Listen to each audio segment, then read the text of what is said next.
And a very good evening, everybody. Welcome back.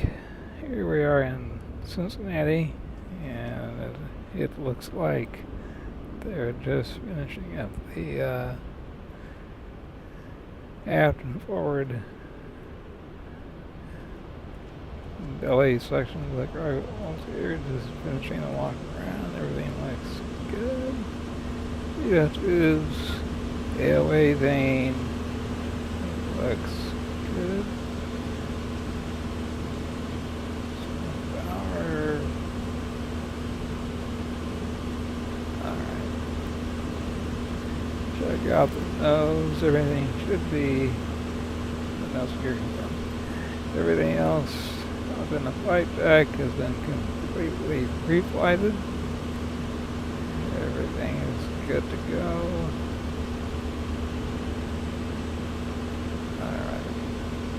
Don't need the inspection light.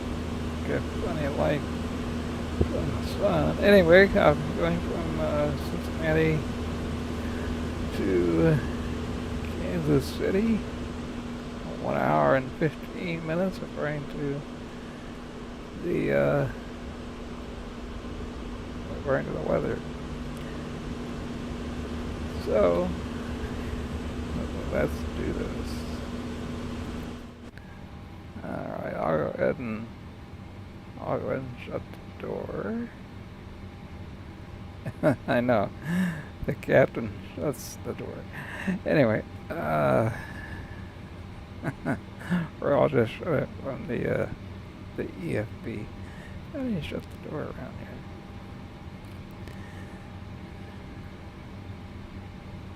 Alright, I'll just use the EFB. There should be a click spot somewhere.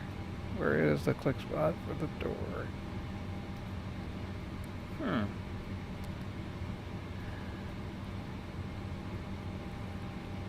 You'd think it'd be...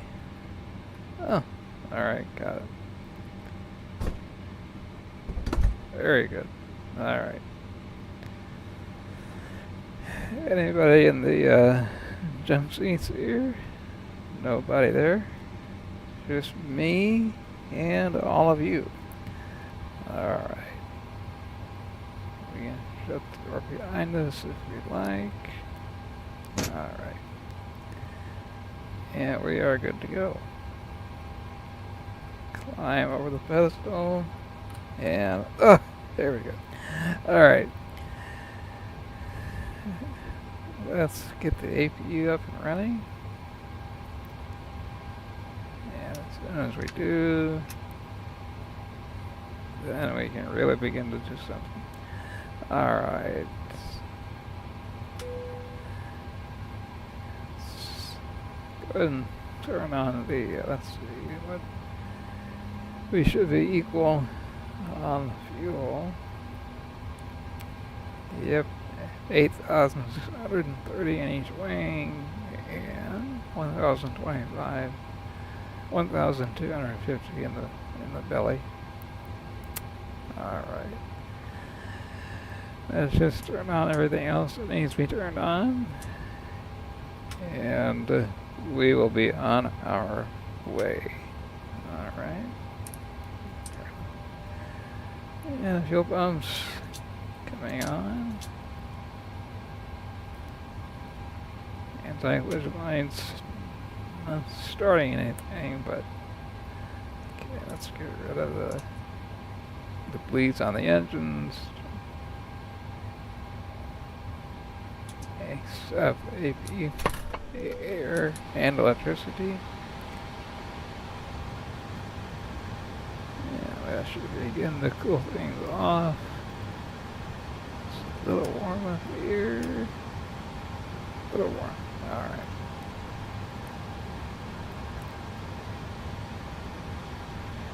Okay, let's get everybody out of here. Make sure the parking brakes are set before we ask for the chocks to be taken away.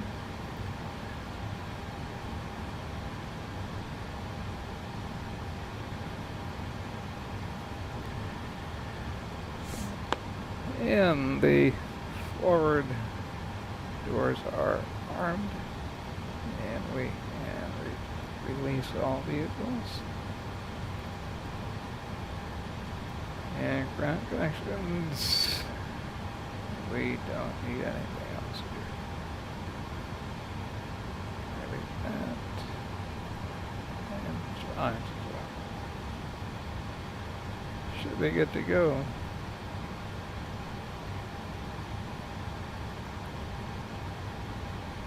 Alright.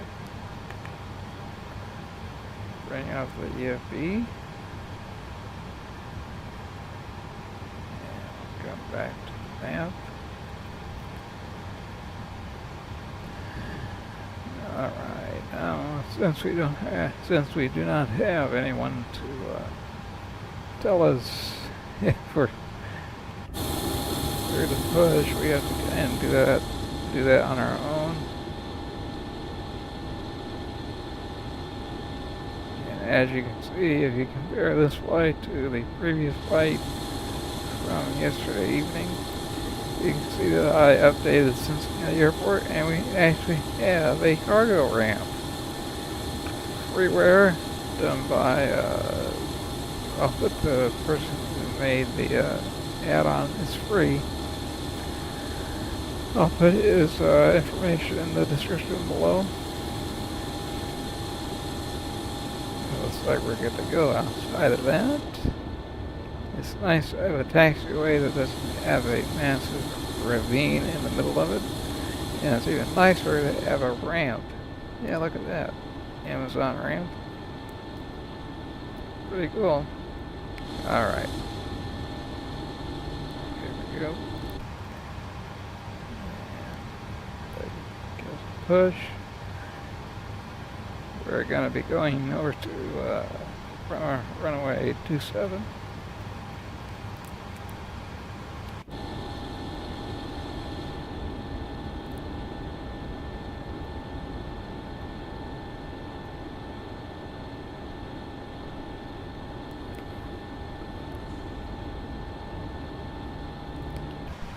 Make sure that the brakes are released. Yeah.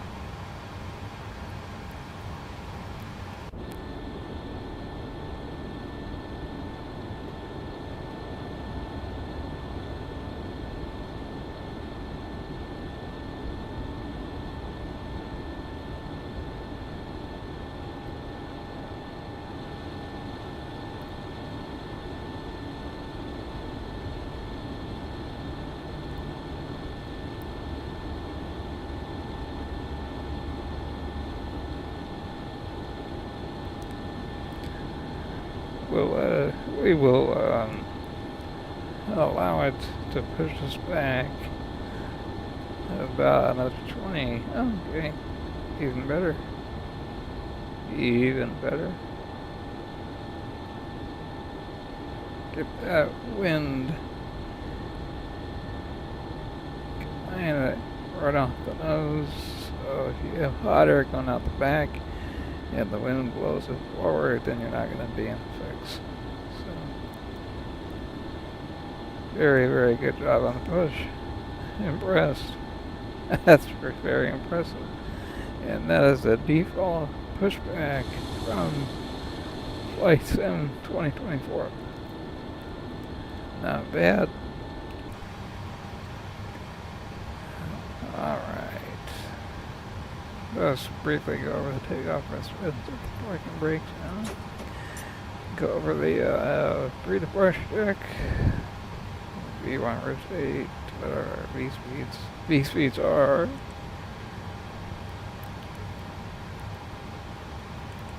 Alright, there. Alright, we're going to be taking off out of the runway 27 on the Levy 6 departure. RNAV, Levy 6 departure. With the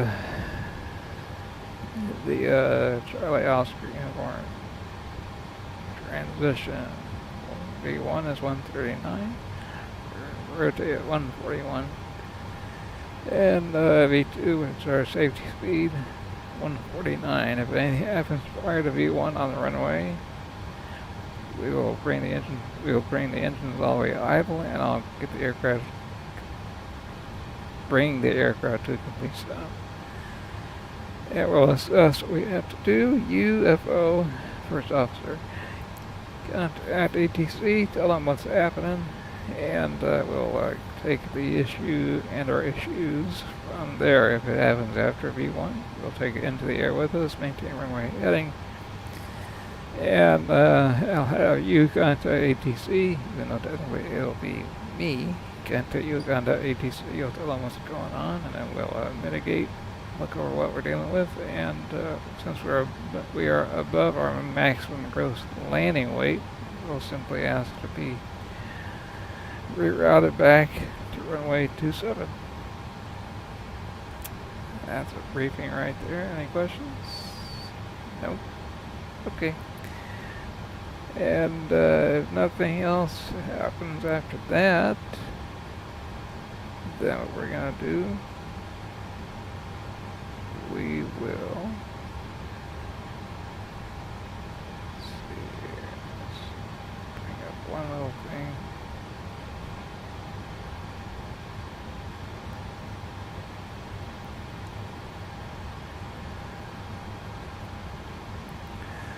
We'll bring up, sorry, I had to do something with the tablet, and now we're good to go. Alright, forget what I was saying before, as it wasn't that important. Alright, the engine start. Packed off, so that we have enough bleed air to do engine start. Do the right engine first. And we have rotation on N2.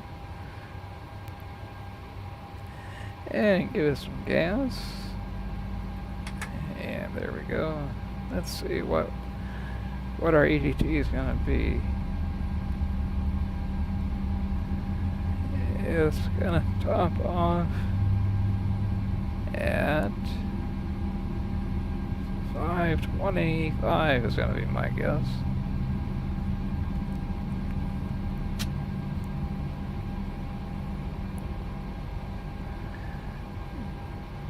No, 499.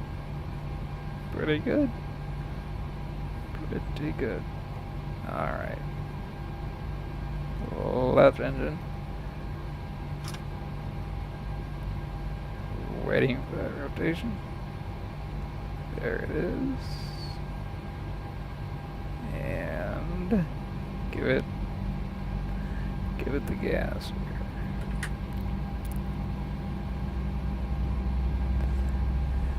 And there is the light off.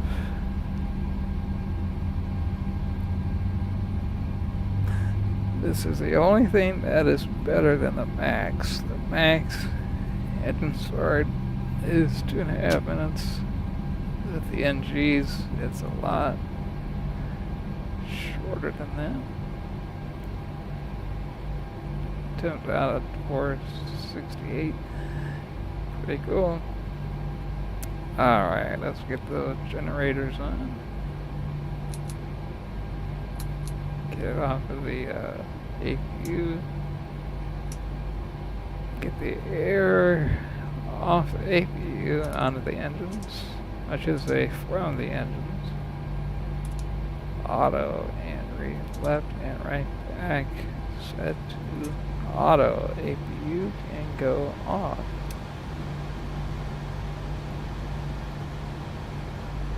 Everything else is good to go. Running off of the APU. No longer running on the APU. Alright, that's 5, and we'll do our flight control checks.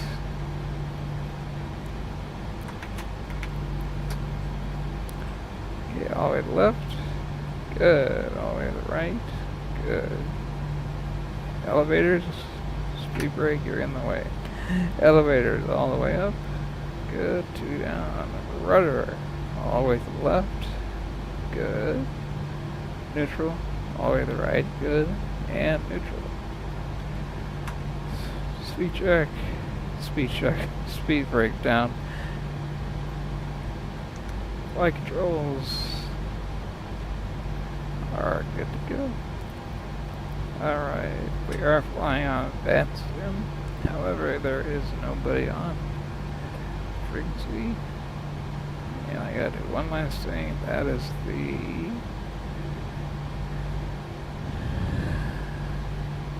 reservation.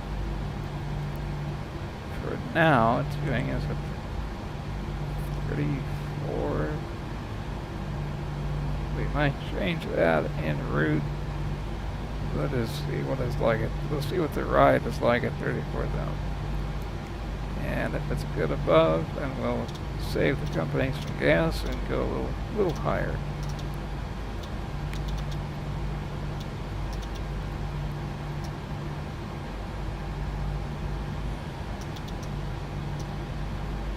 Alright. And landing elevation in Kansas City is 1,000. I believe it's 1,250. Could be wrong on that. I need to double check it, and then we will begin to roll.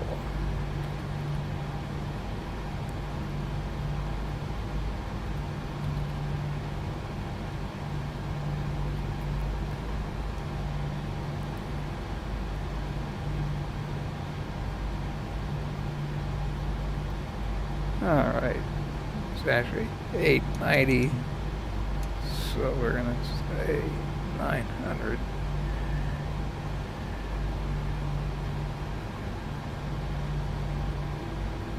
Alright. Brakes off.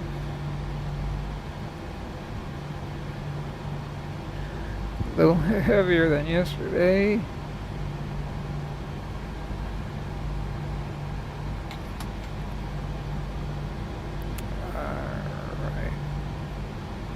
Let's go.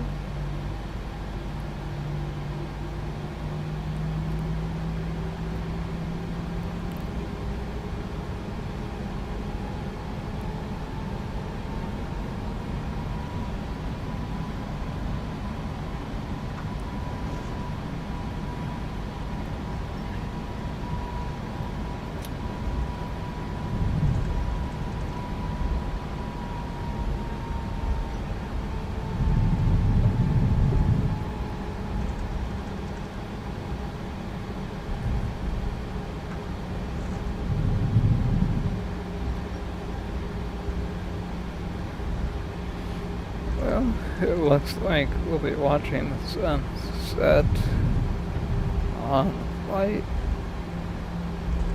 That was not the intention. The taxiway. You should have lights directly on the taxiway. That's right. That is alright. This airport is auto-gen by Microsoft Bing.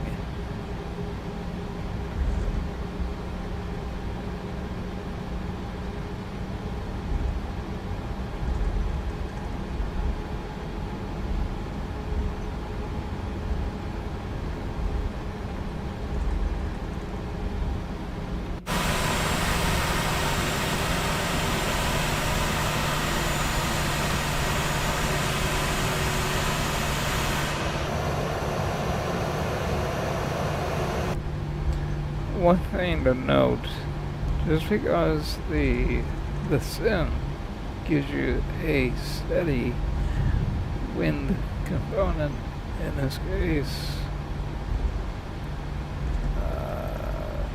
250 knots. Remember the way in which Microsoft Asobo unfortunately injects weather. Two thoughts. The first thought is kind of a note to yourself, and that is, if it says, let's say 5 knots, 8 knots, it can actually be gusty. and they won't tell you that. And you end up finding out about that as you begin to taxi or as you go down the runway for takeoff. The really hard way to just go is when you're coming in for a landing. That is a different sensation. You're coming in, it's real nice, and all of a sudden you get about 400 feet, well, more like 700 feet above the ground, and and all of a sudden you feel like you are in an aerobatics competition, and that's nothing. You're not doing, well, more than likely, you're not doing anything wrong. That is simply the way that the weather engine functions in Microsoft. That's just a fact. I have researched it inside and out. Everybody has the exact same issue as I do. So, yeah, bummer. Let's check the radar now that we're away from people. Monitor radar display. Go around. Wind shear ahead. Wind shear ahead. Wind shear ahead. I do realize that you would typically do it at the gate and or cargo stand. However, there is a theory when you go to turn on the weather radar, when you go to turn on the radar, you're emitting radiation, which then hurts the people on the ground. So that's why we turn it on later. Again, it's a theory. I've listened to so many discussions in the real world about that. Yeah, that what happens with this airplane is that the weather radar test engine gets stuck. It shouldn't. It should pop right back up, but it doesn't.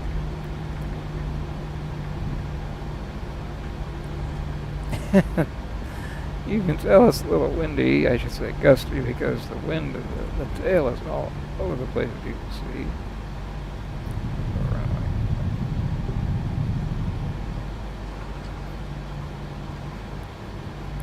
There's one thing to get used to, or I should say, one thing you have to really get used to. That is the tiller. The tiller is, the tiller, for those of you that don't know, the tiller is how you steer the aircraft on the ground in Boeing and Airbus aircraft. On the 737 is that thing right here. It is so sensitive. See, and I'm barely moving the rudders. And what happens is, what you have to be aware of, the nose wheel, in turn, the nose wheel turns left or right very easily. And that's why you hear that noise. Alright. Alright, we are good to go. We'll make our radio call here and we'll be on our way. Good.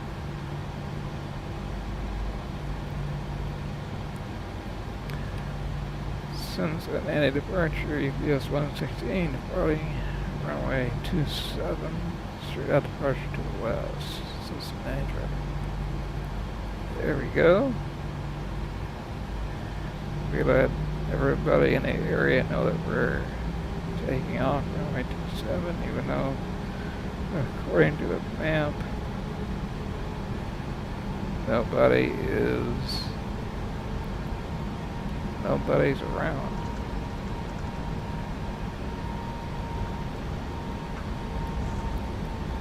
Let me show you what I mean about the nose gear. Right there. So you have to stop doing that, and the only way to do it is to go very slow and then gently do this with your rudder. See, then it works well. If you go just a little bit off, meaning a little too hard, I should say, left or right, a little too much, then that nose wheel just goes almost a 90 degree left or right. All right, clear for takeoff. Let's do this. Spool them up. Make sure they're stable. And we got 2 good motors.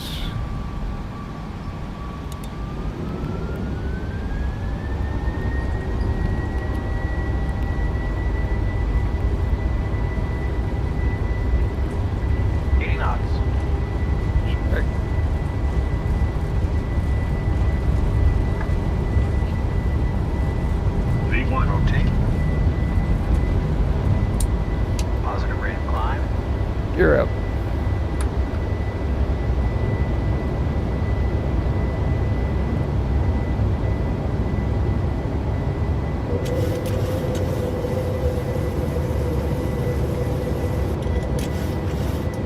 We're going like a rocket ship. Wow. And we're heavy. That's why I'm saying wow. Okay. Alright, everything's good to go. Autopilot. Do your thing. Because the only reason I do that so early on this flight is because the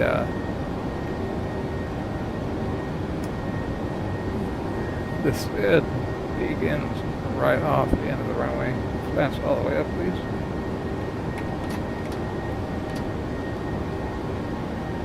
And landing gear lever off. Thank you. As you can see on the nav display, the departure, it begins right off the end of the runway.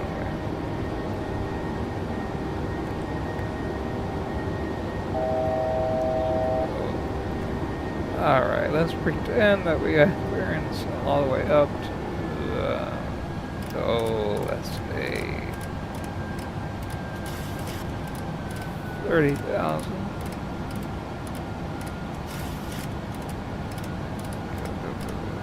Go all the way to 30,000. As we get close to our actual cruise speed, I'm sorry, cruising altitude, we'll double check the weather and everything else on it.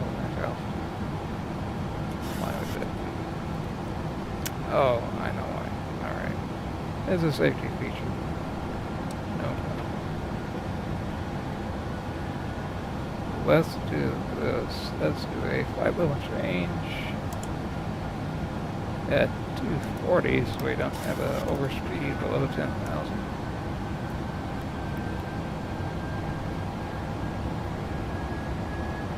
And we'll just do it like this. And then we'll pick up our vertical profile as we do this en route.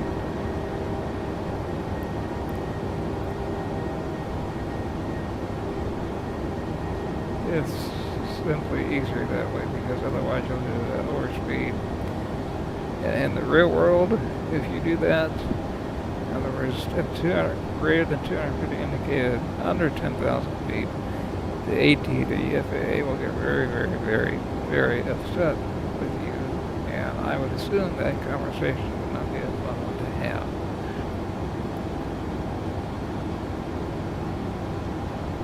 And here we go, above 10.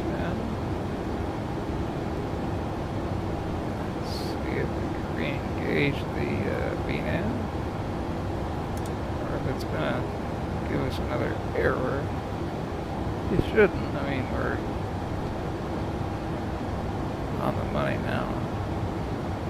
Alright, above 10. Lights off. Landing lights. There's lights. And the igniters, we can bring those off. We don't need those anymore. And lights check out. Okay. Is essentially a habit of mine. Are we pressurizing? Yes, we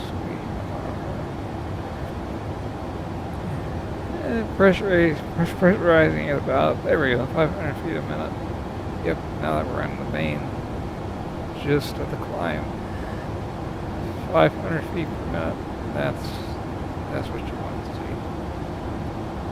And you can see on the gauge above that, the actual pressure out, the actual cabin altitude and the pressure differential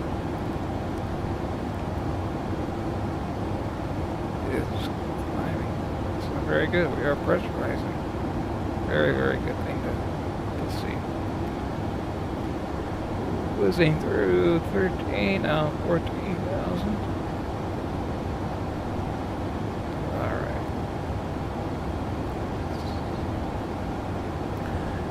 Go ahead and make our range on the nav display a little greater, 160 knots now. That's all we need at this time. If you look over at our fuel, you're gonna notice something that we're gonna have to do here in just a little bit. The aircraft is actually designed to burn the central tank, the center tank first. As you can see, it isn't doing that. It's actually bringing fuel in from the wings into the center tank, which usually happens on a BBJ. The BBJs have auxiliary tanks. A company over in Delaware that does them. I know the CEO, Scott and his crew over at Aloft, formerly known as PATS. Alright, we see here on our fuel pump. If I were to put these pumps on, the center pumps, let's see.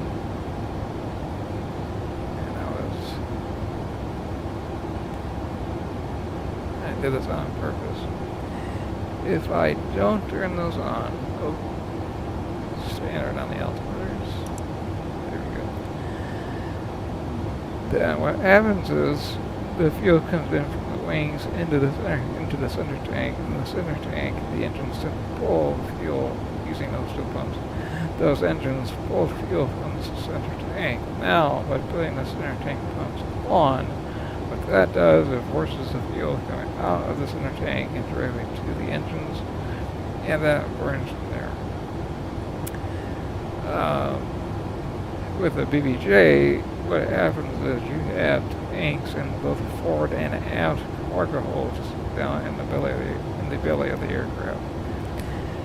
There's really not as much to do with regard to the plumbing outside of connecting the tanks to the center tank. When I do a BBJ flight in this, you'll see what I mean. But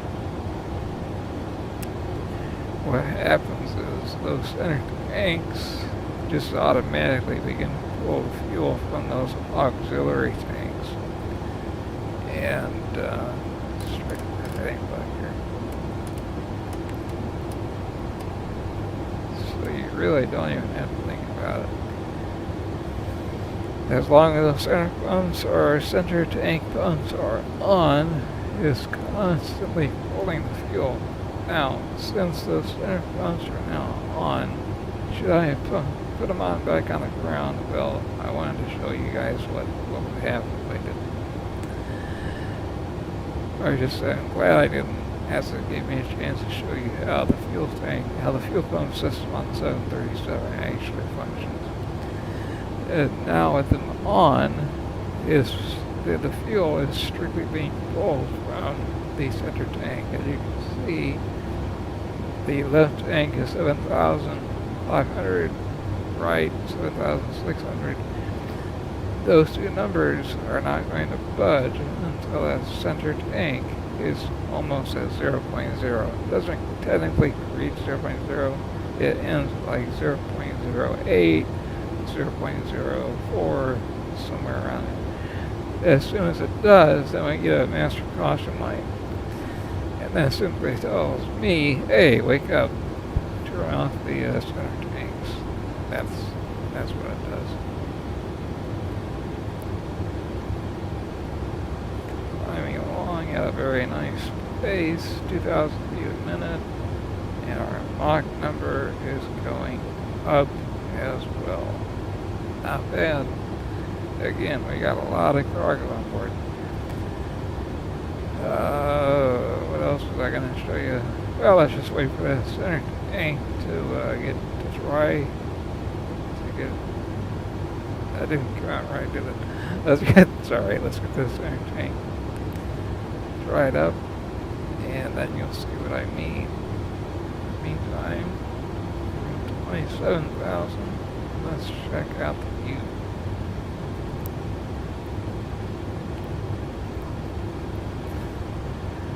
This time, unlike the previous flight where I had to work on everything because the flight was so stinking long. I'm sorry, it was so short.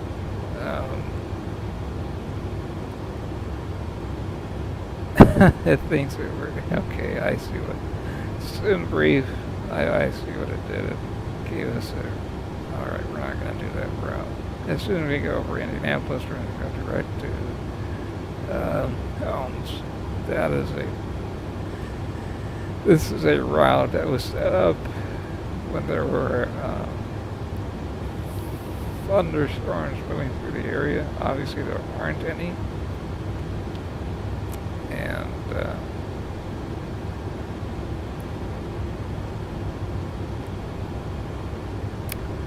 yeah, so as soon as we get over Indianapolis, we'll execute a little left turn and go direct to the Helms. Echo, what is that? Hotel Echo, oh, Palace. Hotel Echo Lima, India is here. This gives us a very, very good time to look at what our speed should be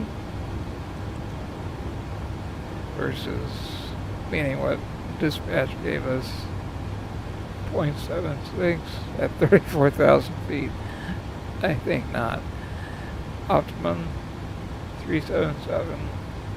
Let's do 30 and yeah, 30 on the altimeter and 0.8 on the speed.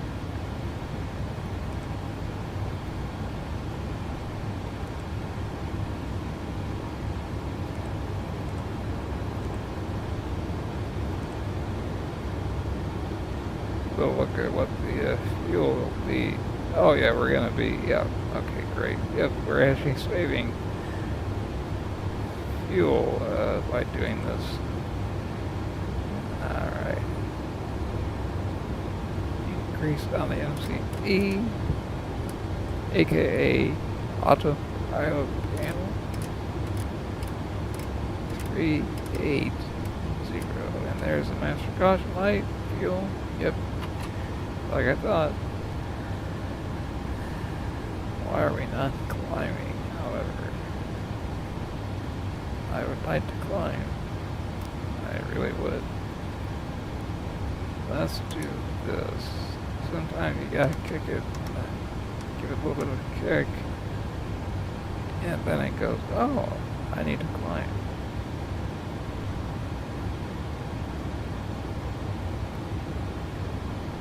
Let's get those center thumbs. Oh, the left one, not the right one. 0.004, as I suspected. Yep. Okay, we'll turn off the left one. That's very unusual. Let's see let's see if it drives up completely. I've never seen it drive completely. The lowest I've ever seen is 0.01, and then it goes, and then the pump goes on.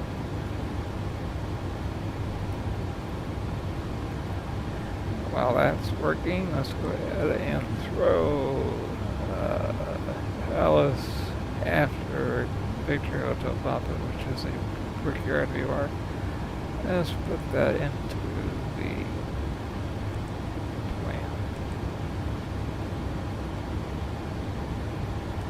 Let's double check to make sure that the ATC is not on.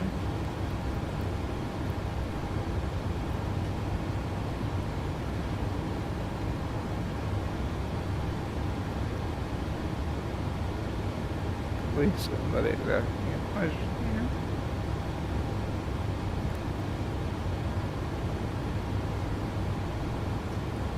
Alright.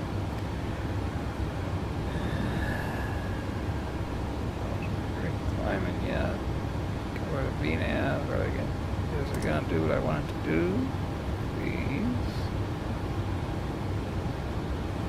Yes. Yeah, sometimes you gotta give it a little bit of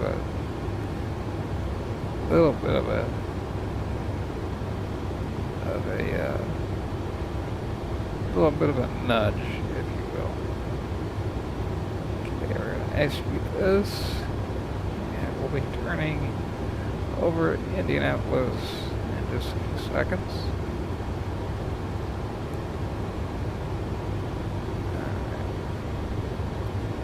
Can we see Indianapolis? That's the question. Well, let's find out.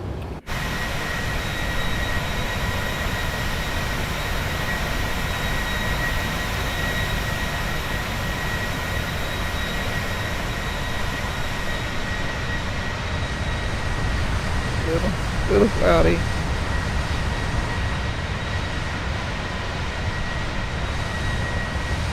We're looking.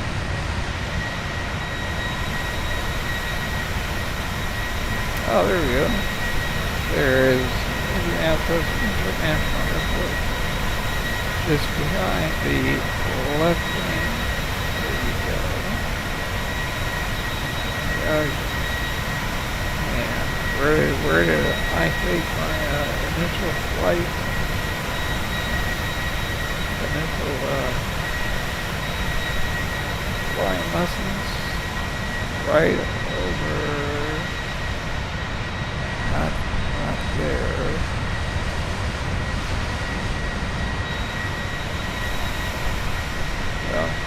Well, unfortunately the clouds are in the way. You can't see it.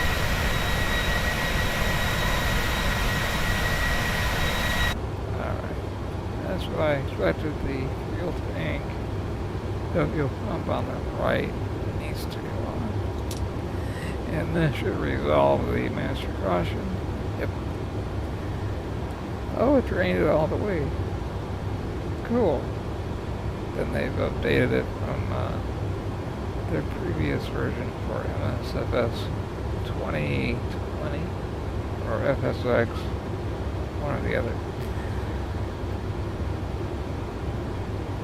Alright, well, we don't need the HGS anymore.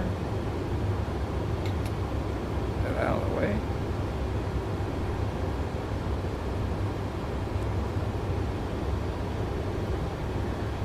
And bring the heading bug around.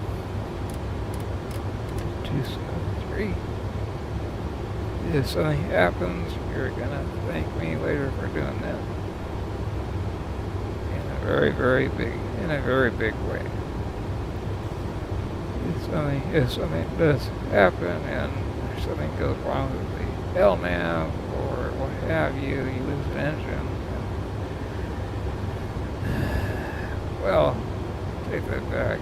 Losing an engine, the 737 autopilot might not work for you.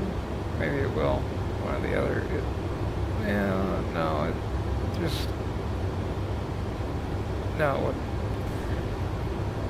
You would still have CWS control the steering, but you would no longer have a full authority autopilot.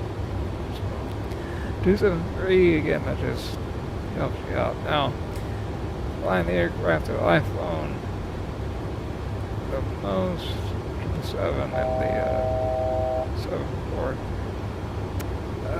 If you lose an engine on the 777, nothing happens with the autopilot. It just keeps going.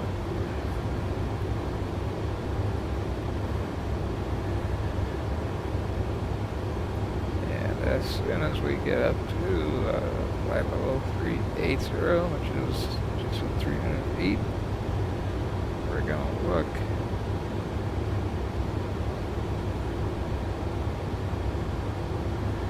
at our cruise page one more time just to make sure that we're going to be pretty close to overspeed. Let's look at this here.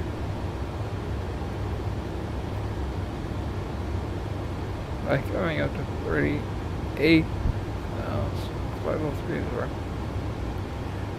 3 is we're saving a lot of gas. The headwind is all. However, the headwind is a little nasty, but we have a very beautiful cold front coming in from Canada, and for those of us who live in the Midwest, at least, it feels great. And it is of no surprise to me that we would have a headwind not in our favor. Let's look at the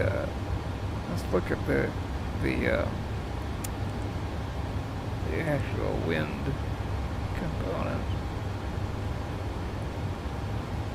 70 right at the head, because what you do is, see, it's not technically coming at you at 99 knots here,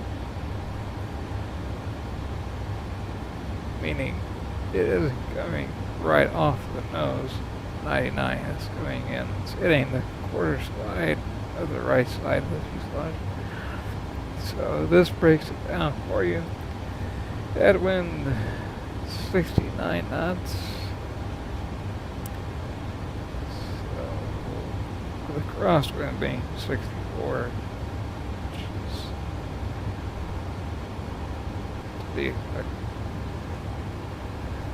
And the aircraft, the FMC, is not comfortable in pushing it to 0.8 Mach, and I understand that, so let's go ahead and change that up. We are heavy, and we are a freighter. So we fly a little slower than the passenger model.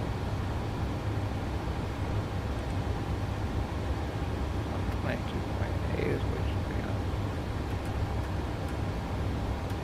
That is.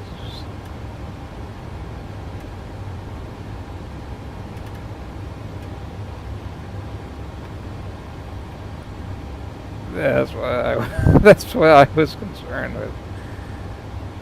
Oh, and since we're so high, we're going to be picking up that transmission forever.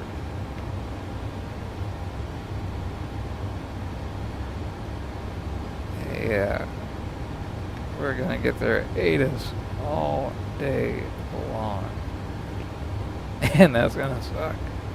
So we don't like that. But that is a frequency we should be on, because it is sure that 122.8. That's also an ADDONS for an airport near Cincinnati, where we left, where we departed from, I should say. Let's try it again. We're just too close to the screen paying for.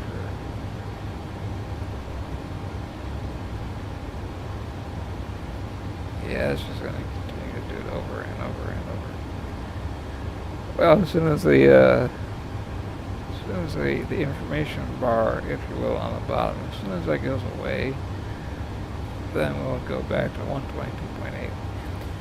Even if we add, I thought that vPilot was supposed to have dealt with that issue. It used to, I mean, way back in the days of FSX, it knew to shut that off and disable all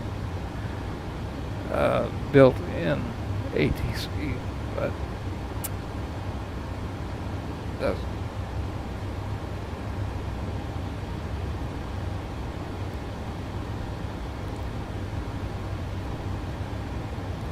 I mean, we're not even on the same frequency. We shouldn't be seeing that. That's the unfortunate part.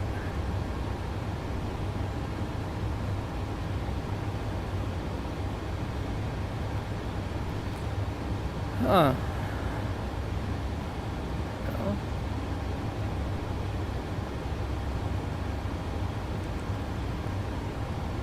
Oh, good grief.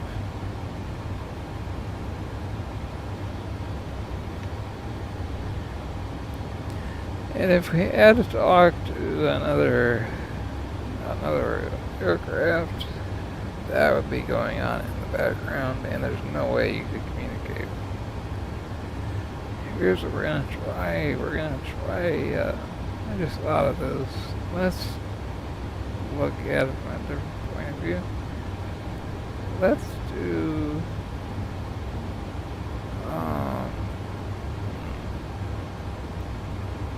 let's dial the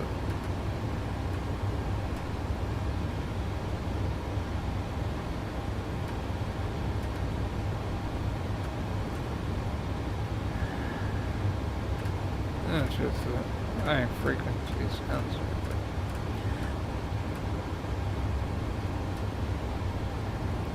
We're supposed to be, you know what? Let's try this. Let's go back to where we were, 122.8. Let's go back there and let's try the volume. As soon as the automated voice kicks in, let's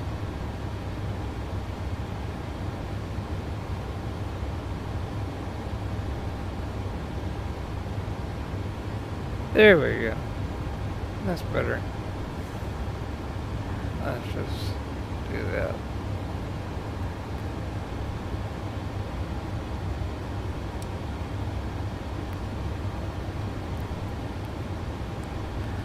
And for those of you that like the outside view, I don't blame you. Here we go.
All right, let's look at our weather over in City. Refresh. Wind is wind is extremely calm. Technically, we would say wind is very variable out of the north because it is below 10 knots of wind. It's 000 at 00. So what runway to use? Well, let's look at one thing here. Let's look at flight aware. It is, let's see here. Let's look at flight aware on the tablet. What are they doing in the real world? That's what we want to know.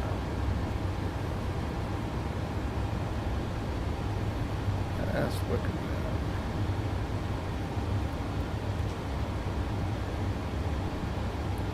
that. I know that is annoying, but unfortunately, the Unicron frequency is the same as Champagne ADDONS, so nothing I can do about that. My apologies for it. Alright. MCI.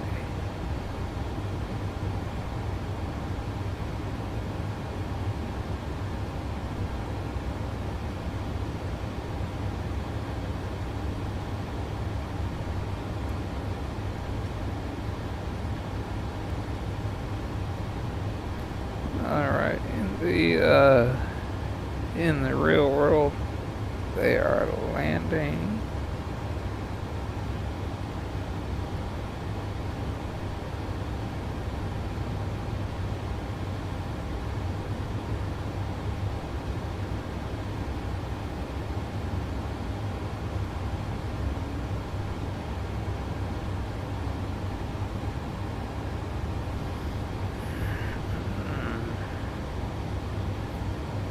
A little bit of weather just to the south of the field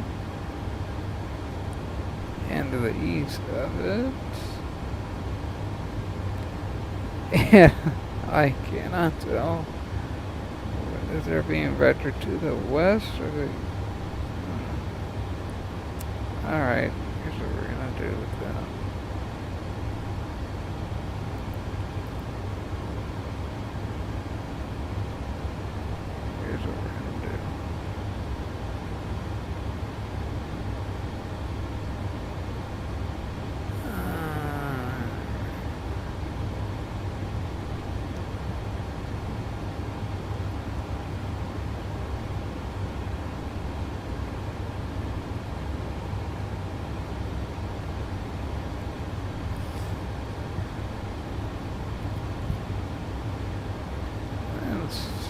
Let's use FlightAware.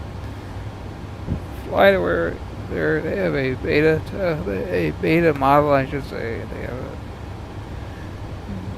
beta model on their so-called radar that gives you a very, very accurate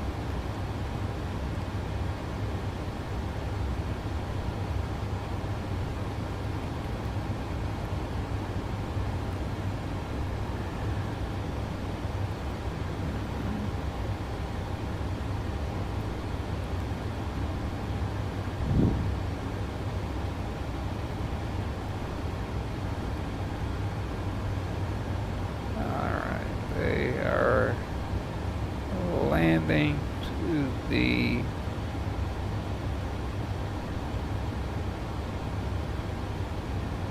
south. Yep. Alright, Southwest 737-8A, just like us. Out of Midway, they landed on 19 right. Yeah, we need 19 left. So We know what they're doing in the real world.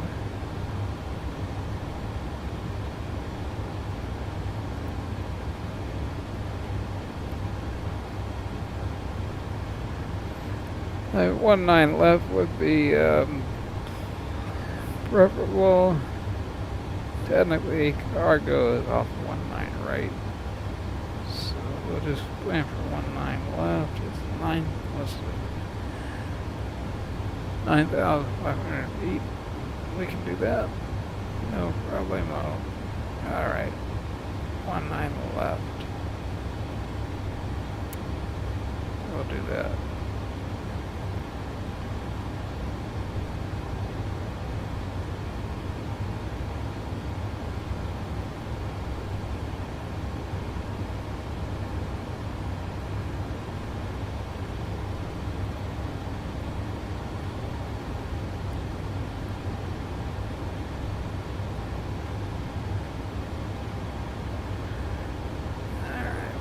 But then we're going to come in on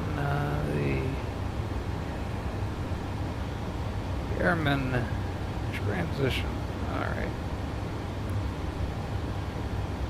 Let's make sure nobody's on ATC over there in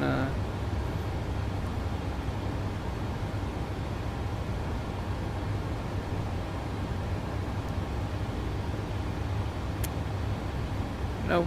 Nobody's on ATC. So we're going to go 19 left because we are coming from the east. So 19 left is their departure arrival.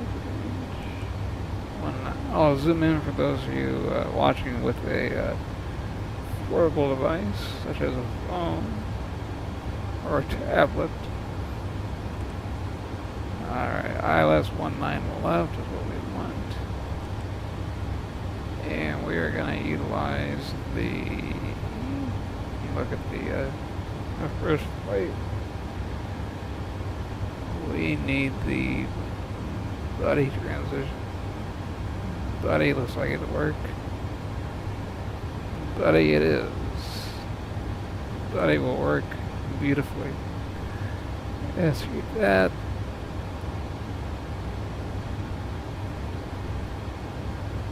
Looks like we have a discontinuity. Don't know why that happened. No problemo. We'll fix that up real quick. Why there's an altitude disparity, I have no idea. Okay, it'll resolve as soon as we execute it. Very good. Very, very good. Alright. That background noise is annoying, isn't it? Jeez. Oh, come on, we gotta be out of range. Champagne's ate us by now. Come on. Jiminy Christmas. Oh, come on.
Alright.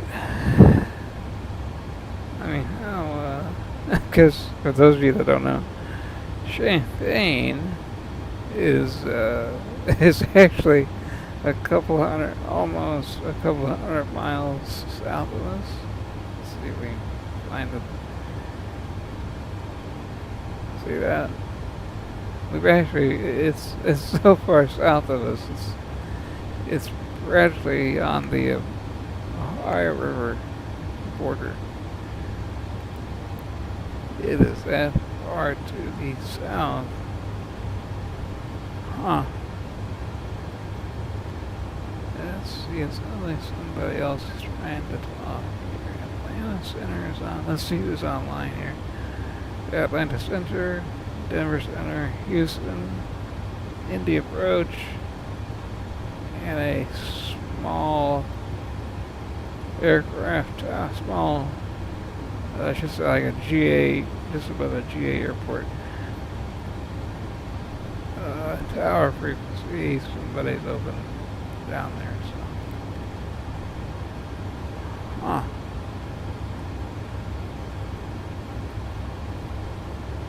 Alright, stop and descent is gonna be on.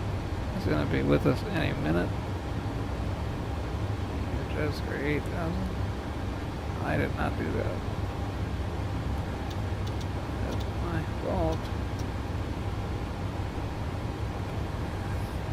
Although once you get above 34,000 with regard to pressurization, if we look at the pressurization knob here, at the differential, the big dial that is, the one just to the left says ALT horn cutout, you notice that the needle for the cabin, the differential pressure is already in the red zone, or actually well, it's more orange, but so it really isn't going to pressurize the aircraft much, or hardly at all in comparison to what it was when we were down to 34,000. The reason why, the real reason why you want to, when you do a step climb like that, the real reason you want to check that out is for your descent. You want your descent, as it begins to pump air back into the aircraft, you want that to be very, very accurate, so that's why you want to do it.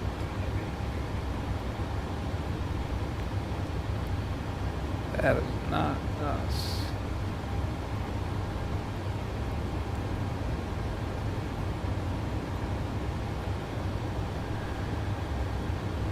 Alright, let's get our altitudes figured out here. 240,000. So PH Papa Alpha Hotel Lima is in there twice. Why? I don't know. We'll get rid of one of them.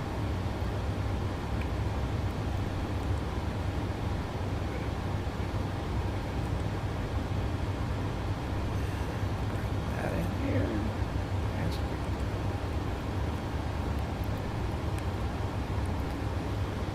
Alright, 60,000, 4,000. Holy God, buddy, 210. Holy cow, buddy, that's way too fast. Way too fast.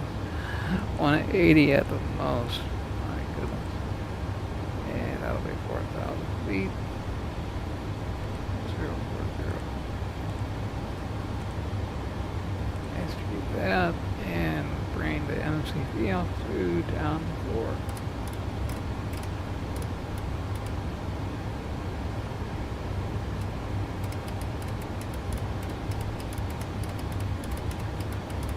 And 4 it is. Alrighty.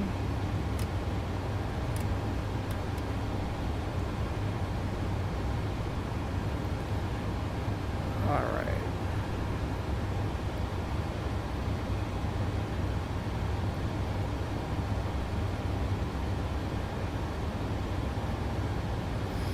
As for fuel, we are a little imbalanced.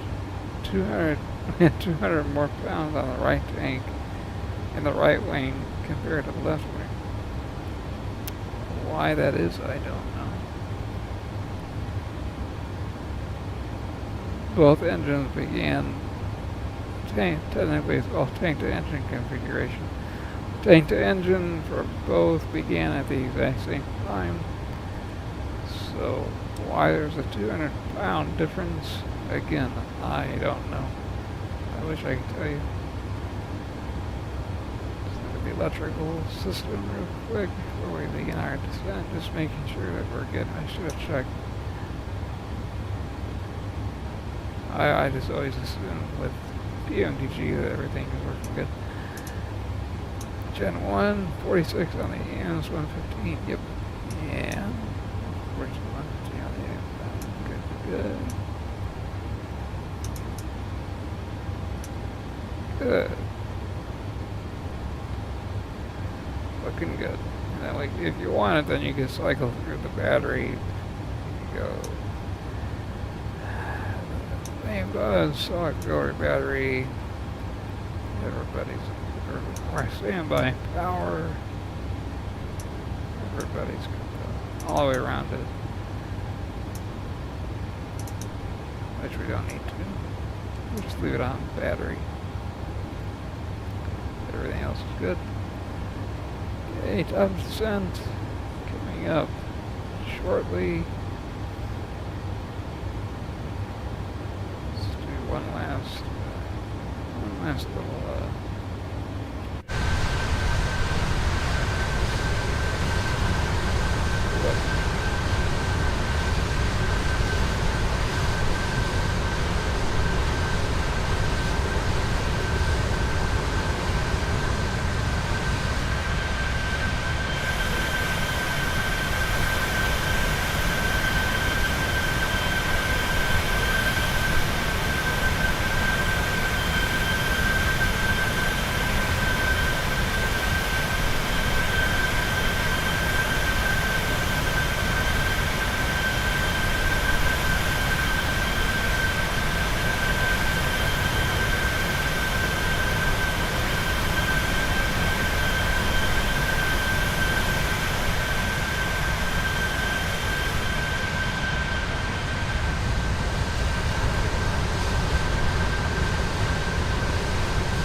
Alright, beautiful sight.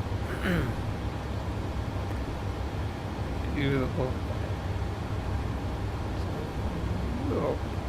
Little bright, but just let's see what the HVS will do here. Helps a little bit. I think it does. Alright, since we know the 1.9 left, let's do this.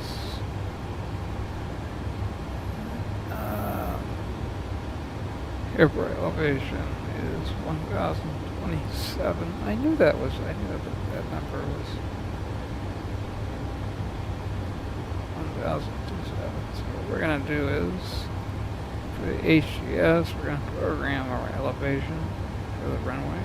So let's do 1,027. And if we hit the runway button again, let me zoom in for those of you that don't know what I'm talking about. Alright, so what you want to do, make sure that and I'm looking at the center computer screen, if you will, where it says flight dynamics, and on the left side it says HGS. Okay, the third line select key on the left, there's only line select keys on the left, is RWI. That stands for runway. You push that button first, and you type in the EL, which is the elevation of the runway. And then we hit runway again. After you do that, do not hit enter. Hit the runway button again. And now I have LH. I know that looks like an M. It's an H. That means length. So what you do, you go to your map, if you use a Navigraph or what have you, you go to your map. I was just checking on something. You go to your map for, in this case, runway 19 left in Kansas City. Runway 19 left has a length of 9,500 feet. Okay, so we go 9500, and now we hit enter. What that will do, when we get near the airport, the HES will draw a nice little box, a nice triangular box, or just two bars, one on each side of the runway. So you see the edges of the runway. So just in case you were to be landing in a low vis, meaning low visibility, that would not be an issue for you. You can still see it, and then as soon as you break out of the clouds, as long as it's not below minimums given whatever runway you're on, I should say whatever runway that you are using, and or whatever runway you have been assigned to use. Coming through the clouds, breaking out of the fog, what have you, you could do, it'll draw a nice box around it for you. And the next thing we gotta do, because we're not flying a 777 or a 747, we gotta manually input the frequency. 19 left, and the frequency is 109.65, I believe. Yes.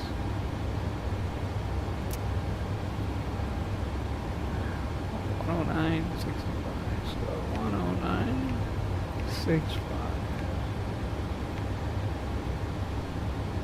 I think it's a VOR. Well, it isn't. 109.65. Go. Let's see if this agrees or disagrees. 109.55.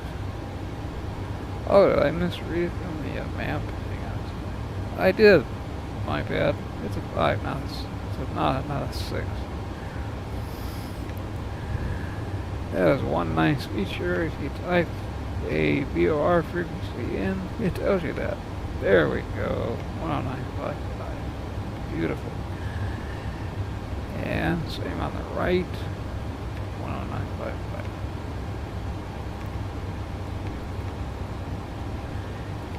You may be wondering, why is he doing it so soon? Because everything happens a lot faster than you think it will.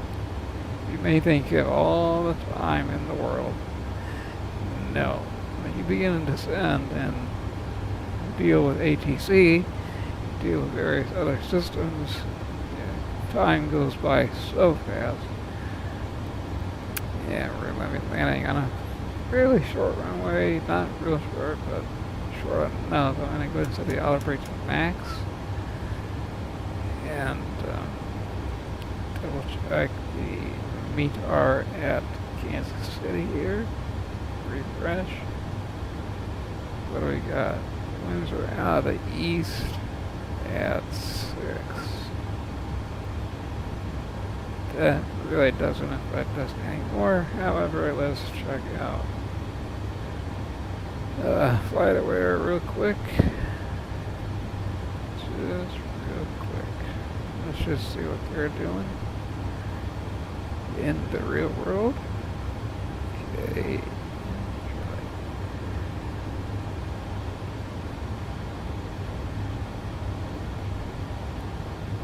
Are they still using 19? Yes, they are. They're using the 19s. And there's a United A320 coming in out of Dallas.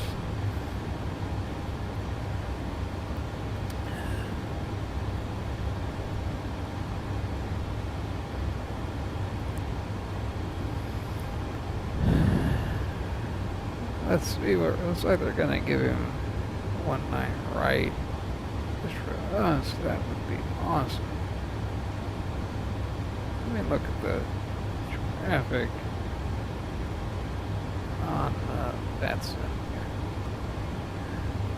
If there's not a lot of traffic, we'll do the exact same thing if they're doing it in the real world.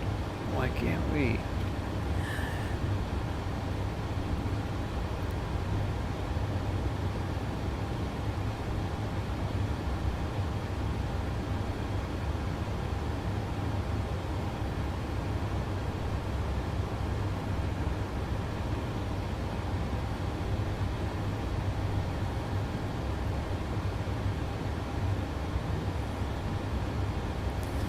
Alright, let's look at MCI. There we are. Anybody really using it? No. There's a 777 that's going to be using it, but they're only using MCI VOR as a nav, as a fix. Alright, we're gonna do 19 right. That'll just make life easier.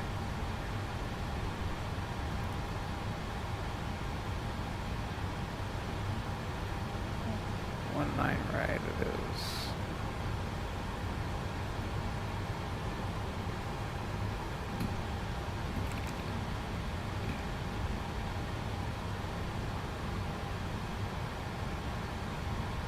Alrighty, here's what we're gonna do. Kind of a, is it a last minute thing? No, because ATC, they were online. ATC, they, believe me, they change. For those of you that have never been on ATC, let alone ATC in the real world, they can change something up on you, and hopefully they're nice when they do it, and they say, hey, can you give us, or, you know, like Planning Phoenix, hey, can you give us 26 right? And if you're quick enough, you can go, yeah, no problem, we can do 26 right. And boom, they do it. Alright, let's just change that up.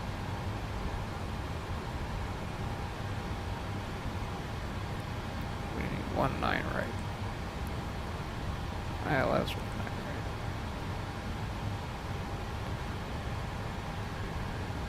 And what do we want as our transition for 19 right?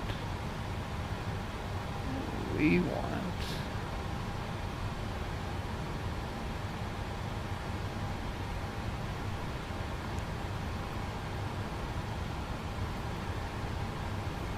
then we'll go ahead and dial up the volume. Oh, come. We want Skipper or Wesky. Skipper or Wesky.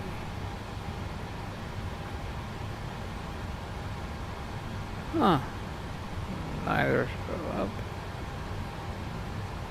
Holmes, no. We want Wesky or Brittany. That one. Max. Cando. I'm not seeing them for 19 right.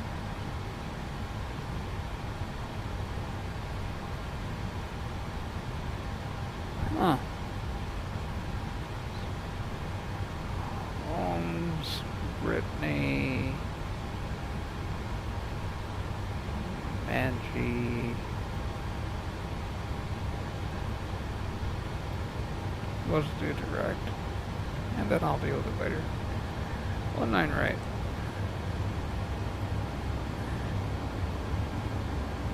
And we're gonna change that up a little bit. 109.10 now. 109.10. 109.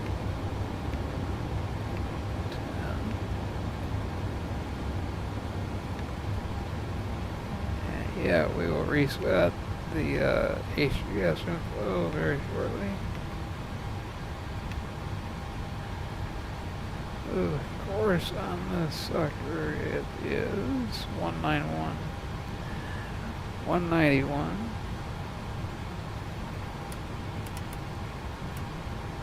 This way. 191, of course.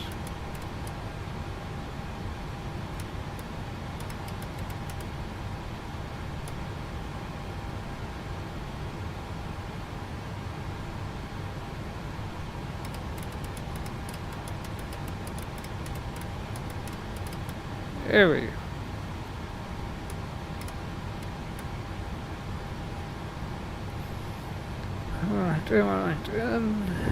And we're gonna reset that. 10,801 on the length. Elevation is gonna be the same. 1027 and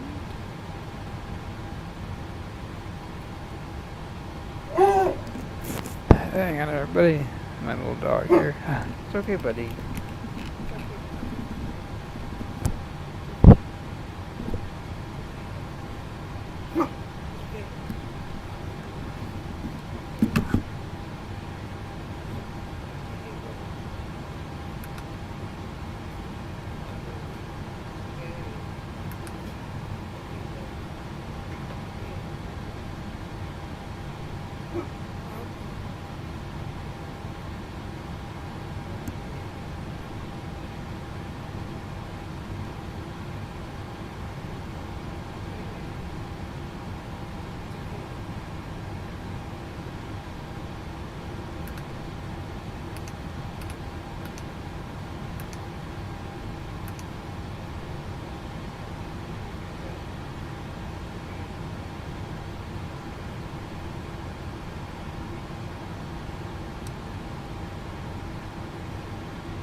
Sorry about that. He's a 1-year-old beautiful black lab named Habu. For those of you that don't know, you're gonna meet him soon. Habu, I named him after the SR-71. That's how big of an aviation geek I am. Anyway, so sorry. He thought he heard something and he goes into protection mode real fast. Don't you, buddy? It's okay. Okay. Alright, I gotta look at that brush plate one more time. Okay.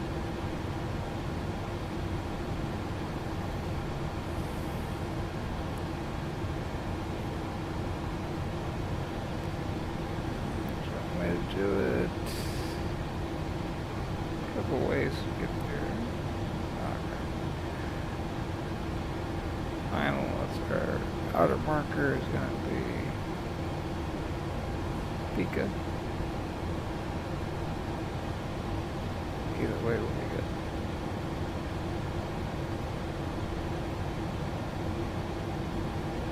Pika or a Mad TG, that's the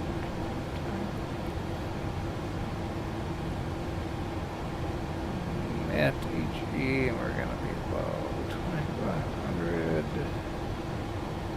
MTG.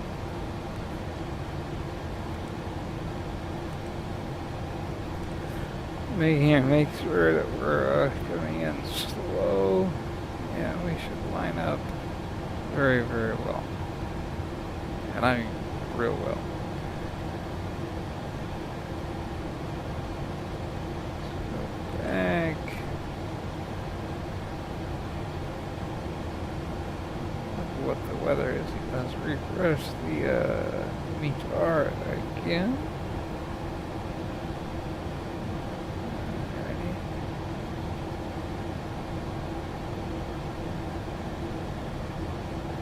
We've only been in the air for 1 hour and 4 minutes.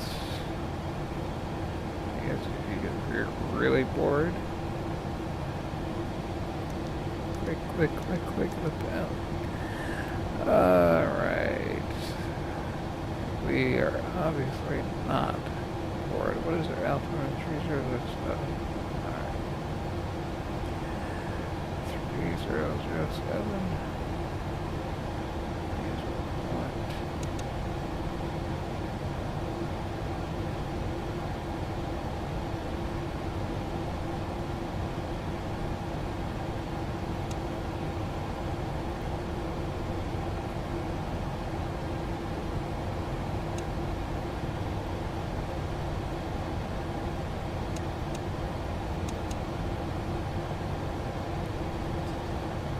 Alright, and our minimum, we're gonna be, let's see, we can do it all the way category.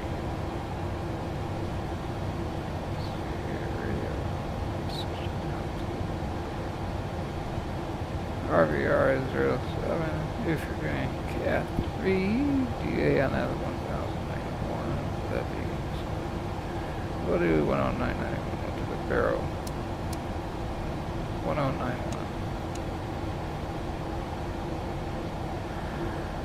1091.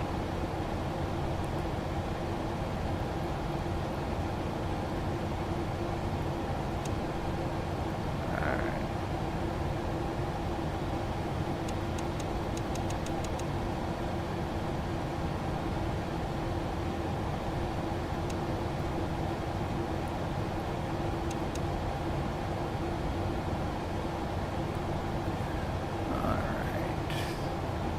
Got everything in we need to descent. Checklist. Definitely was done a good while ago. Let's go ahead and brief up the arrival real quick. Runway 19 right. Going to come in at VATSIM 2,500 feet. Which point we'll be picking up both the fighter and the glide slope. If things are calm, I'll allow it to do an auto land. If things are not as calm as they say they are, which would not be shocking, I'll simply disengage autopilot and the auto thrust, and I'll land manually. If we have to go around, we're going to maintain heading, which is 191. And we will climb to 4,000 feet and then turn right after runway heading to 240 and then climb up to 4,000 feet and keep ATC advised of the issue in case we have to go around. And our V speed is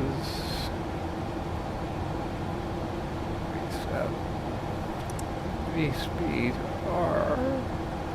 our VREF is going to be 140 plus 5, so 145.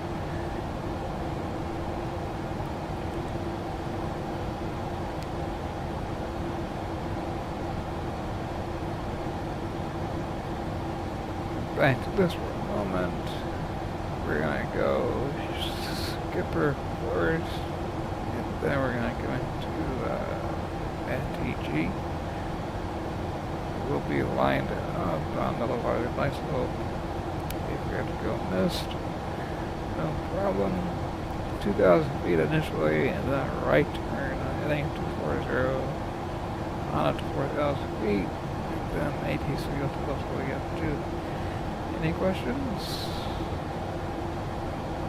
No. Alright. Consider ourselves briefed up. Alright.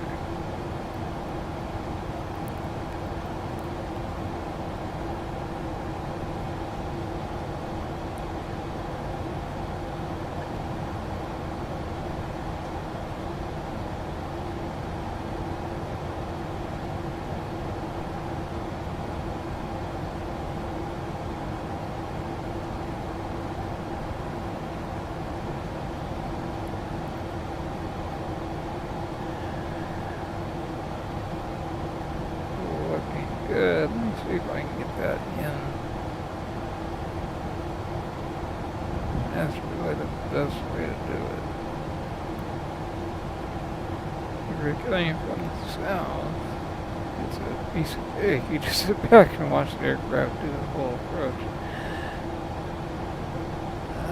Let's see if I can get Skipper in there just before Matt TG.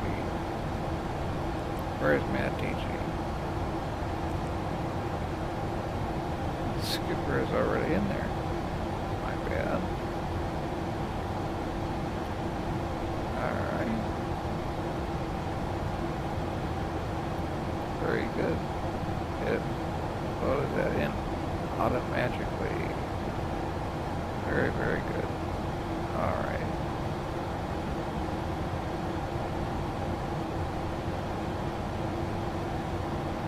So that's Skipper. We should have maced.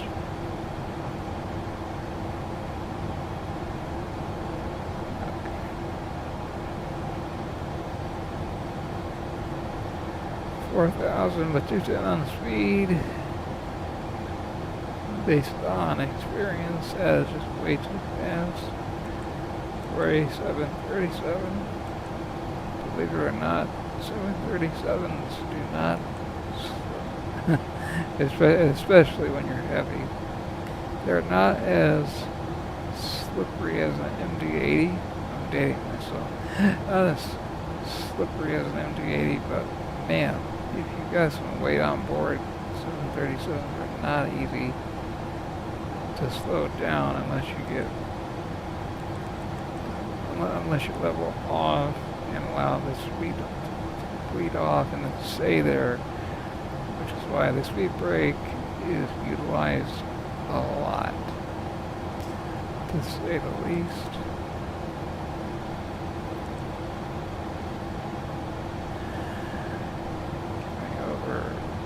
Rudd, R-U-D-D-H, Ridgewicks. Not approach, I'm sorry, this is navigation. And Italy, Hello, Kansas. Alright.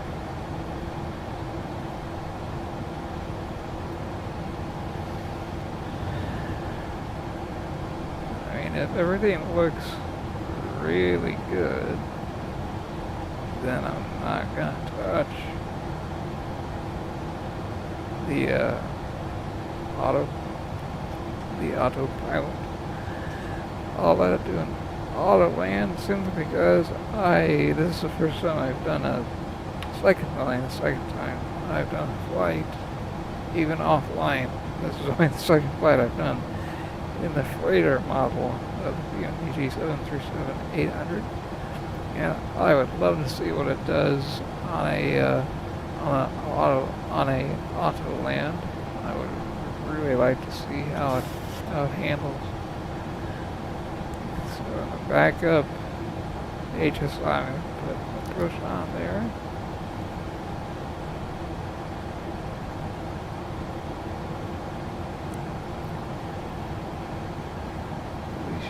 Be slowing down, and we're not. There it comes. There we go. On the FMA, it said retard, which means the engine's going to retard all the way back to idle. Trying to get us under that 250 mark I'll help it out by the speed brakes here.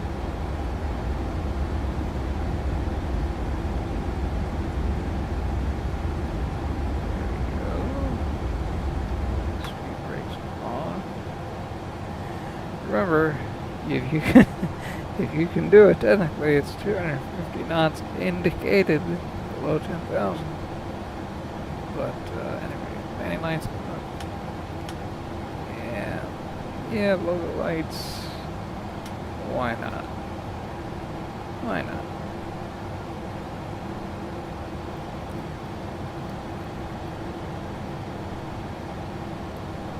Why not? It might be just a little dark once you get to the cargo ramp. Although, by the way it looks, it should be easy peasy.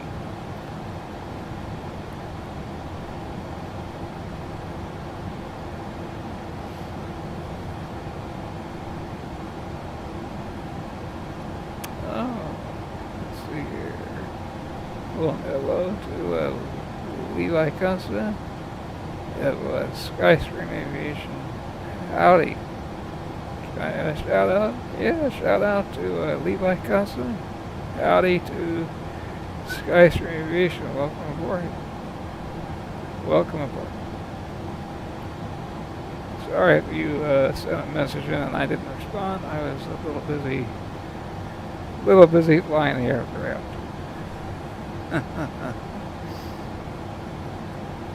Let's see real quick.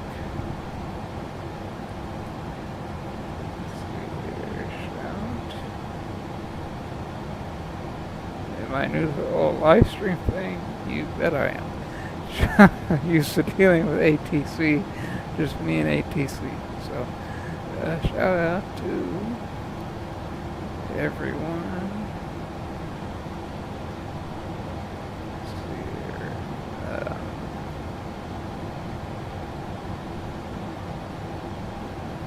Thanks for watching. Send that out.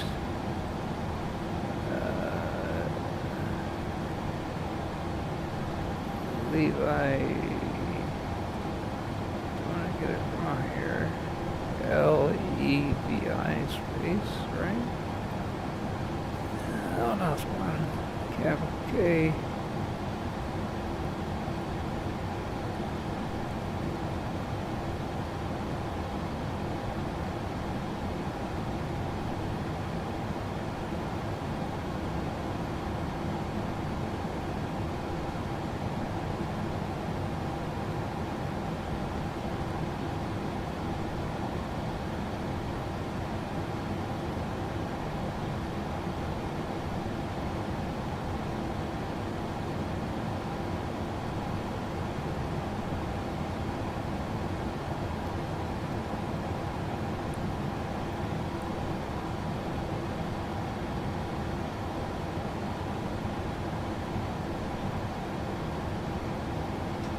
There we go. Alright. Concentrate on the aircraft. Decel. Yeah, you ain't kidding. Decel. Let's go ahead and arm the approach. On the outbound. There we go. Looking good. Double check that VREF speed one more time. It'll be 145.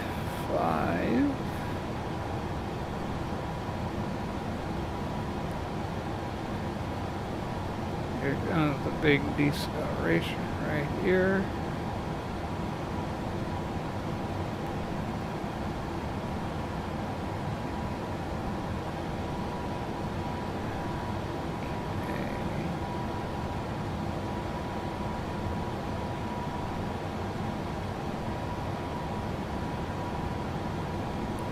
Here comes a deceleration right here.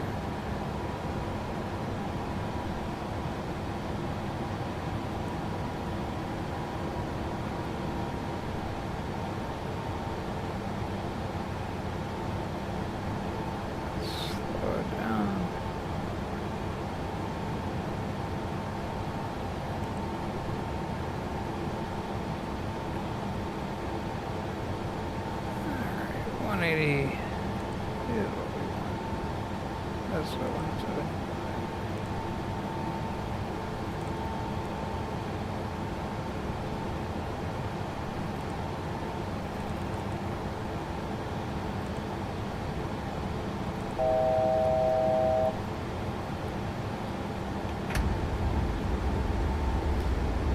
Class 1.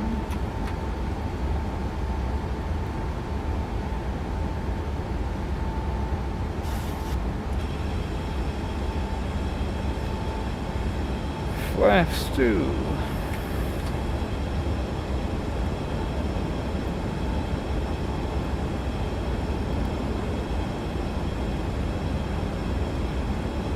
Class 5.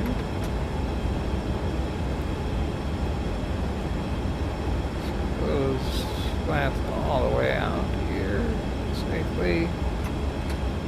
Flat 10. That usually helps us a great deal. And flat 15. Speed brakes back in. Yeah. I know. Landing gear. Yep, got it.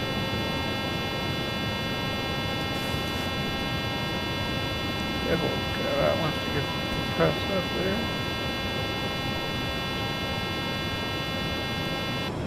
There we go. Believe me, it's easier, much easier to go this way than go, oh no, I'm too fast. Believe me, this is the way to go.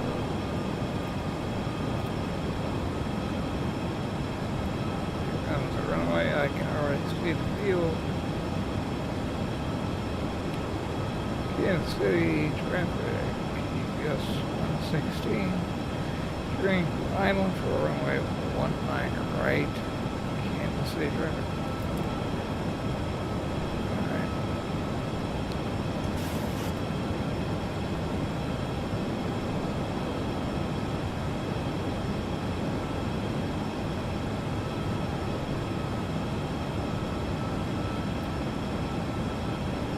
There's 19 left.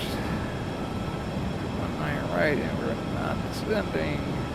Did not pick up the flight slope. I got something. Alright. Manual it is.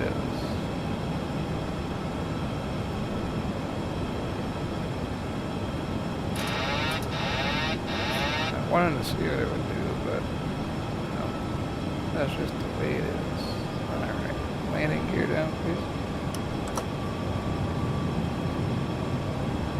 Yeah, steep approach, no doubt about that.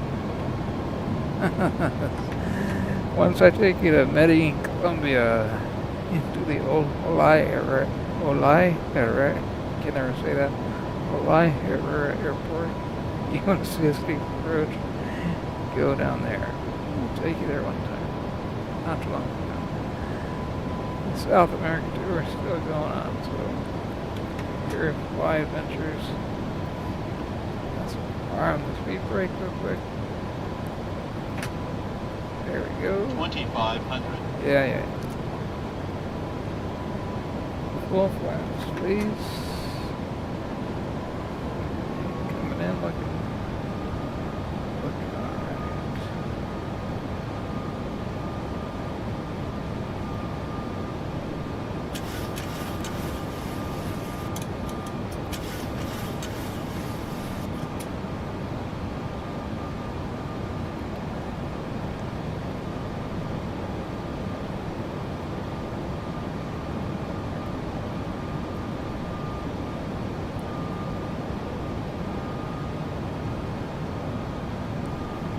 Look at that. Microsoft license. You never disappoint. You give me one number on the METAR and I come in to shoot the approach and I get a very different wind component. Now I got a hard left crosswind at 11. Alright. That isn't what you said just a few minutes ago. 1,000. It does it to you every time. Never fails to disappoint. The auto brake, we'll leave it at, and leave it at max. Okay.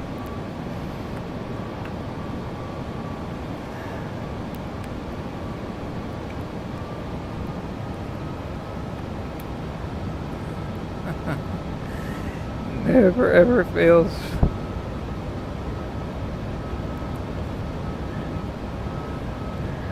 Minimums, that's off. And did not draw the bars around the edges of the runway. Approaching minimums. Yeah, well, that's what we're going to do, a minimum, full minimum, but 100. Minimums. landing. 30. 20. Whoa, let's see what I tell you. I told you, 10. it never ceases to disappoint. And does that.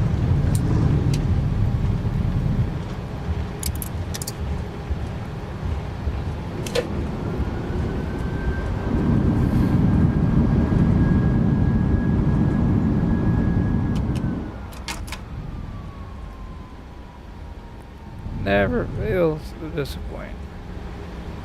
The wind kicks up right as you come over the numbers. Never fails. It's amazing to me. Amazing. The Sobo, fix this, please. Pretty please. Good grief. Okay. Unreal. Absolutely unreal.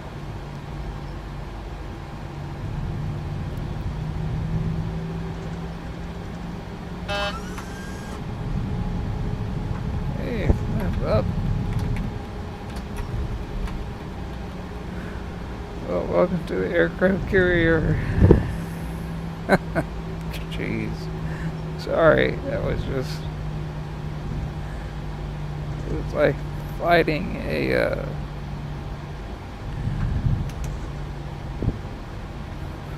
fighting with an elephant. What was our touchdown?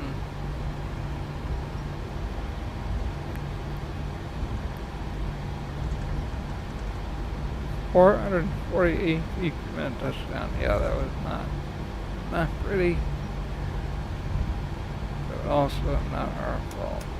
The wind came out of nowhere and just, I don't get it. Microsoft, I've researched it. They know all about it. They just haven't done anything about it yet. Don't understand. I really don't understand. I'm going to do a video on that. On that alone. And it's going to be titled Microsoft Sobo, why haven't you fixed this yet?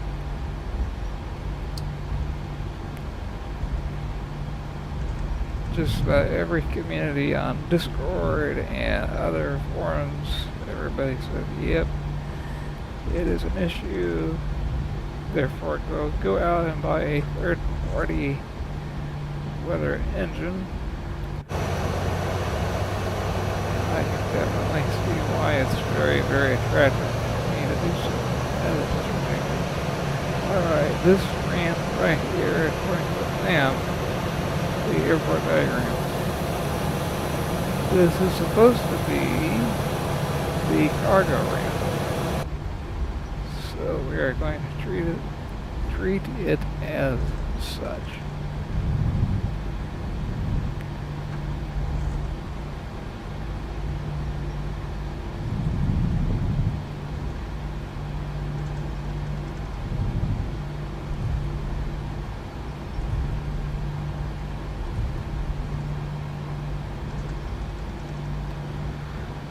Park a little bit away from the building here. Well, outside of landing, which some of you might have found entertaining, I hope you got something out of the video. And for live streaming, I've only done this 3 times now. Thank you for those of you that watched. How many viewers do we have all together?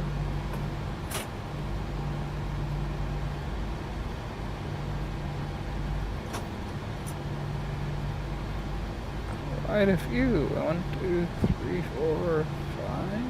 Alrighty. Well, thank you very much. Thank you very, very much. And see logo. APU. Let's get the APU up and running here.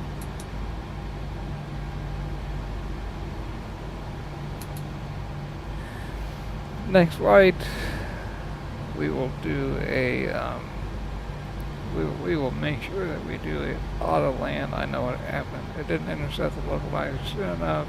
Only the glide slope, and then you're supposed to intercept localizer before you intercept the glide slope, and then everything works after that. So that is what happened. Alright, don't need the HBS anymore. HUD. Engines, double check. We got electricity coming off of the APU. Yes, we do. Alrighty. 2 and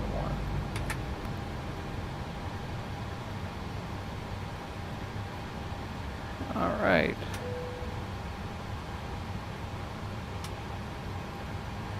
Looking good. Anti-collision lights off. Logo and nav lights are on. Engine bleeds come off, and we've got the APU running the electricity and the air. Let's see, what fuel tank has more gas? The right one. Here's how you do this. Thrust speed open. Turn off the left pumps. Leave those two pumps, the right aft pump on, and then that will allow you to pull a fuel for the APU. Pull fuel from the right wing only and not the left. And it isn't doing that, is it? It's supposed to, I think, put on both. Let's put on both of them. It should now pump fuel from the right wing. Alright. If you learned anything on the video, if you enjoyed the video, if you found it entertaining, any of the above that I didn't mention, please feel free to subscribe, but also please hit that thumbs up button. That does help us out. And we try our very best to only fly aircraft that are as real as it gets. And we also try our best to follow procedures as real as it gets. So. And there's also a time for having fun. We're going to do more Alaska stuff with short field takeoff runway, short field takeoff landing on runways. Turn this on, turn this on.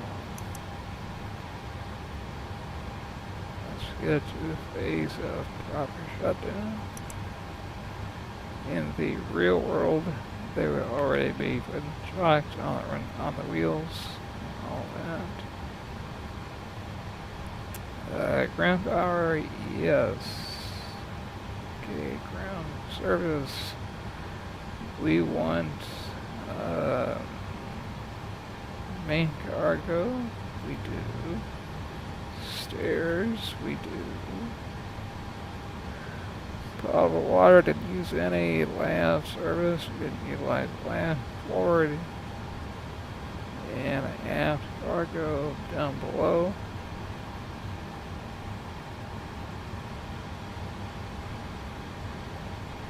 And we'll do proper, as soon as we have ground power, oh, there we go. Ground power is available. Is it? Double check that. Let's just double check.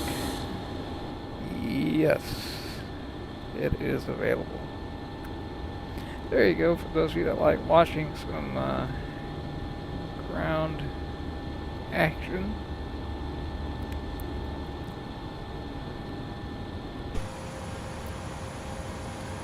Okay, chocks are set. Let's go ahead and meet the, make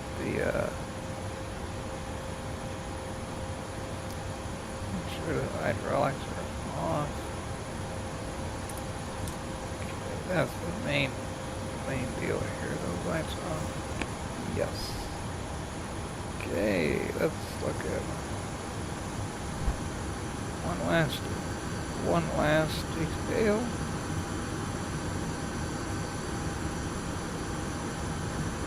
Alright, got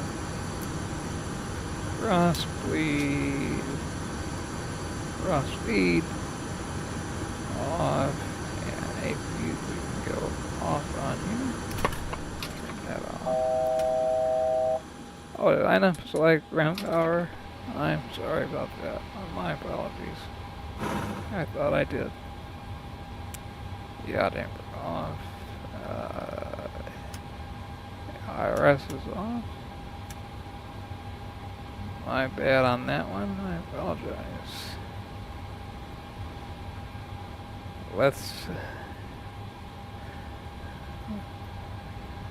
We are secure. Secure. Check out what's going on behind the curtain here. Yeah, well, I tell you, it's a full flight. It is a full flight. And welcome. Well, as I said before, that's just APU turning on.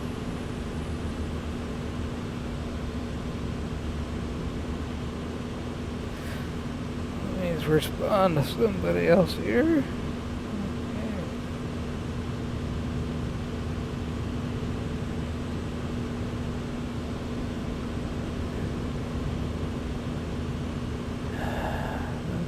See here. Hang on, buddy. My black lab. Hi, buddy. I'll be with you in just a second. Alrighty. Well, he needs some attention as well. Well, there you go. Sorry about that landing, but again, Asobo, Microsoft, you really need to work on that. It doesn't happen every time, but it happens enough. Anyway, hope you all got something out of it. And if you did, again, please smash that thumbs up button, subscribe to the channel, and we will see you very, very soon. And as always, take care, fly safe, frequency change is approved.